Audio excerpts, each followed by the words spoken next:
নমস্কাৰ বন্ধুসকল, সকলোকে স্বাগতম জনাইছোঁ এটা নতুন ভিডিঅ'লৈ। আৰু আজিৰ এই ভিডিঅ'ত জনাম আপোনালোকে যদি ক'ৰবাত কাম কৰে বা কিছুমান কোম্পানীত কাম কৰে আৰু তাৰ ফলত সেই কোম্পানীয়ে কিছু পইচা জমা কৰি ৰাখে মানে PF একাউণ্টত, আপোনাৰ যিটো নেকি PF একাউণ্ট, আৰু সেই PF একাউণ্টত আপোনাৰ পইচাটো জমা হৈ থাকে নহয় জানো। আৰু যদি সেই PF একাউণ্ট অৰ্থাৎ যিটো নেকি UN নাম্বাৰ বুলি কোৱা হয়, যাক নেকি আপোনাৰ UN নাম্বাৰ বুলি কোৱা হয়, যিটো থ্ৰুৱেদি আপোনাৰ পইচাটো জমা হৈ থাকে গভৰ্ণমেণ্টৰ ওচৰত। তো সেই UN নাম্বাৰটো যদি আপুনি নাজানে বা আপোনাৰ কোম্পানীয়ে আপোনাক দিয়া নাই, তেনেহ'লে আপুনি নিজে কেনেকৈ উলিয়াব। তো আজিৰ এই ভিডিঅ'ত আপোনালোকক সম্পূৰ্ণ দেখুৱাম। আপোনালোকে যদি তেনেকুৱা কোম্পানীত কাম কৰে আৰু আপুনিও যদি লাভ কৰা নাই এতিয়ালৈকে যে আপোনাৰ UN নাম্বাৰনো কি, PFৰ যিটো নেকি UN নাম্বাৰ, সেই UN নাম্বাৰটোনো কিমান আপুনি যদি নাজানে, তো আজিৰ এই ভিডিঅ'টো আপোনালোকে সম্পূৰ্ণ চাব।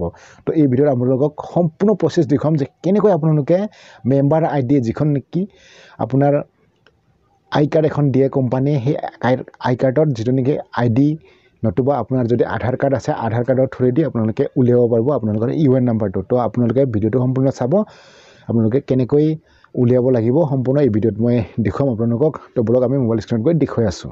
পোনপ্ৰথমে আপোনালোকে যিকোনো এটা ব্ৰাউজাৰ অ'পেন কৰিব। অ'পেন কৰাৰ পিছত চাৰ্চ বাৰত টাইপ কৰিব EPFO চাৰ্চ কৰি দিব। আৰু চাৰ্চ কৰাৰ পিছত আপোনালোকৰ ওচৰত এনেকুৱা এটা ৱেবছাইট খোল খাই আহিব। এই প্ৰথমতে দেখিছে না এমপ্লয়িজ প্ৰভাইডেড ফাণ্ড অৰ্গেনাইজেশ্যন। তো ইয়াতে ক্লিক কৰি দিব। ইয়াত ক্লিক কৰাৰ পিছত এটা অপশ্যন পাব, ইয়াত চাওক এই পেজটোত এটা অপশ্যন পাব EKYC মেম্বাৰ আপডেশ্যন বা EKYC আপডেশ্যন এণ্ড মেম্বাৰ বুলি এই অপশ্যনটোত ক্লিক কৰি দিব। আৰু ক্লিক কৰাৰ পিছত আপোনাৰ ওচৰত এনেকুৱা এটা পেজ খোল খাই আহিব।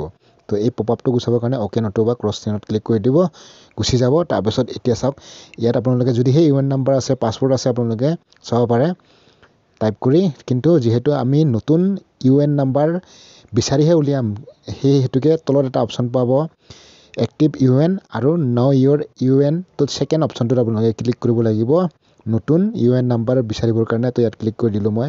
ক্লিক কৰাৰ পিছত আমাৰ ওচৰত এনেকুৱা এটা পেজ খোল খাই আহিব। দেখিছে নহয়, ইয়াত mobile number 10 digit mobile number type কৰিব কৈছে। তো মোবাইল নাম্বাৰটো পোনপ্ৰথমে মই টাইপ কৰি দি আছোঁ ইয়াত। তাৰপিছত তলত কেপচাটো ফিল আপ কৰি ৰিকুৱেষ্ট OTP কৰিলে আমাৰ মোবাইল নাম্বাৰটো টাইপ কৰি দিলোঁ। এতিয়া UN নাম্বাৰটো চেম টাইপ কৰি দিব। আপোনালোকে যেনেকৈ আছে তেনেকৈ কৰিব। কেপিটেল লেটাৰ থাকিলে কেপিটেল দিব আৰু স্মল থাকিলে স্মল দিব। তো মই এইটো টাইপ কৰি দিছোঁ পোনপ্ৰথমে।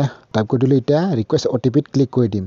তো ৰিকুৱেষ্ট OTPত ক্লিক কৰি দিলোঁ। ক্লিক কৰাৰ লগে লগে ইয়াত দেখিছে অ'কে, আমাৰ মোবাইল নম্বৰটো অলৰেডি অ'কে হৈ গ'ল, অৰ্থাৎ ভেৰিফাই হৈ গ'ল মোবাইল নম্বৰটো। তো তাত এটা OTP আহিছে, OTPটো ছাবমিট কৰিব লাগিব। এই অপশ্যনটোত মই ছাবমিট কৰি দিছোঁ পোনপ্ৰথমে OTPটো। তো OTP ছাবমিট কৰি দিলোঁ। এতিয়া আপোনালোকে চাব পাৰে ইয়াত। তো ইয়াত চাওক এনেকুৱা পেজ আহিছে। তো নেমটো প্ৰথমতে দিব, মই নেমটো দি দিলোঁ। তাৰপিছত ডেট অফ বাৰ্থটো আপোনালোকে কেলেণ্ডাৰটো চইচ কৰি ইয়াৰ পৰা ল'ব। মই ডেট অফ বাৰ্থটো কৰি দেখুৱাইছোঁ আপোনালোকক। পোনপ্ৰথমে মাহটো দি দিলোঁ পোনপ্ৰথমে। এতিয়া বছৰটো দিম, অৰ্থাৎ কিমান চনত জন্ম হৈছিলে সেই চনটো দি দিম। এতিয়া চনটো আছিলে কিমান, 2000। তো 2000 চনত আছিলে জন্ম। তাৰপিছত তাৰিখটো চইচ কৰি দিম ইয়াতে। তাৰিখটো দিয়াৰ পিছত এতিয়া দেখিছে আপোনালোকে তলত এটা অপশ্যন পাইছে আধাৰ নতুবা মেম্বাৰ ID। আপুনি যদি আধাৰ কাৰ্ড আছে তাৰ থ্ৰুৱেদি কৰিব পাৰে, যদি মেম্বাৰ ID আছে মেম্বাৰ ID থ্ৰুৱেদিও কৰিব পাৰে। তো আমি আধাৰ কাৰ্ডটো চবচে বেষ্ট নহয় জানো, তাৰ কাৰণে আধাৰ কাৰ্ড চিলেক্ট কৰিছোঁ। আৰু এতিয়া আধাৰ নাম্বাৰটো ইয়াত টাইপ কৰি দিম। আধাৰ নাম্বাৰটো টাইপ কৰি দিলোঁ। এতিয়া তলৰ যিটো কেপচা সেইটো চেম ফিল আপ কৰি দিম ইয়াত, আৰু চাৰ্চ মাই UN বুলি অপশ্যনটোত ক্লিক কৰি দিম। তো ক্লিক কৰিছোঁ, দেখিছে নহয় অ'কে আহিছে। তো আমাৰ UN নম্বৰটো আহিলে দেখিছে নহয়। আপোনালোকে এনেকৈ স্ক্ৰীনশ্বট মাৰি থ'ব, নতুবা ক'ৰবাত কপি কৰি ল'ব।